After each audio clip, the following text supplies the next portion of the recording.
যদি প্রত্যেকটা শহীদের বাড়িতে গিয়ে তার মাকে, বাবাকে, ভাইকে, বোনকে, তার স্ত্রীকে যদি আমি সালাম দিতে পারতাম আর অবুঝ শিশুগুলাকে তুলে দিতে পারতাম, আমি পরম প্রশান্তি অনুভব করতাম। কিন্তু সময়ের সীমাবদ্ধতা, আমি সব জায়গায় পারি নাই। প্রতিটি বাছাই করে যারা সবচেয়ে অসহায়, আমি বলেছি সেই বাড়িগুলোতে আমি আগে যাব। আমি জিজ্ঞেস করেছি আমাদের কাছে আপনাদের কি প্রত্যাশা, জাতির কাছে কি প্রত্যাশা। তারা দুটা জিনিস করেছে।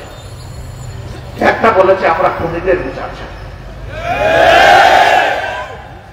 আমাদের আপনজন আমরা ফিরে পাবো না, কিন্তু আমরা দেখতে চাই খুনিদের বিচার হয়েছে, যাতে আগামীতে কেউ এইরকম খুনি এবং জালিমের ভূমিকায় অবতীর্ণ না হয়।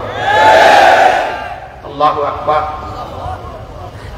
এরপরে তারা বলেছে আমাদের সন্তানেরা যেই সমাজ, যেই পরিবেশ, যে দেশটা পাওয়ার জন্য লড়াই করে জীবন দিয়েছে, আমরা ওই দেশটা আপনাদের হাতে দেখতে চাই।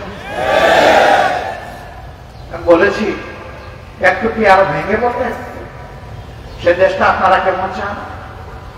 তখন তারা বলেছে এই দেশটা এমন চাই যে দেশের প্রত্যেকটা নারী, পুরুষ, আবাল, বৃদ্ধ, বনিতা, সকল ধর্মের মানুষ গড়ে, রাস্তায়, কর্মস্থলে নিরাপদ থাকবে এমন একটা দেশ দেখতে চায়।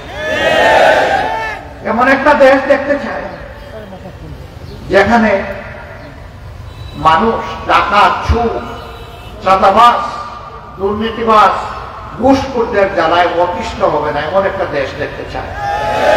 আমি আপনাদেরকে জিজ্ঞেস করি এই শহীদ পরিবারগুলোর প্রত্যাশা আর আপনাদের প্রত্যাশাও কি এক? শিওর আপনাদের প্রত্যাশা এক? আলহামদুলিল্লাহ। তাইলে লড়াই আমাদের শেষ, তাইলে লড়াই আমাদের শেষ। আগামীকাল থেকে অটোমেটিক্যালি দুর্নীতি মুক্ত, দুঃশাসন মুক্ত বাংলাদেশ হয়ে যাবে, তাই না? না, হবে না। আল্লাহর কসম, লড়াই আমাদের শুরু। দুর্নীতি মুক্ত, দুঃশাসন মুক্ত, শহীদ পরিবারের মা, জায়া, বোন, এতিমদের চোখের পানির দাবি পূরণ না হওয়া পর্যন্ত আমাদের লড়াই চলবে ইনশাআল্লাহ।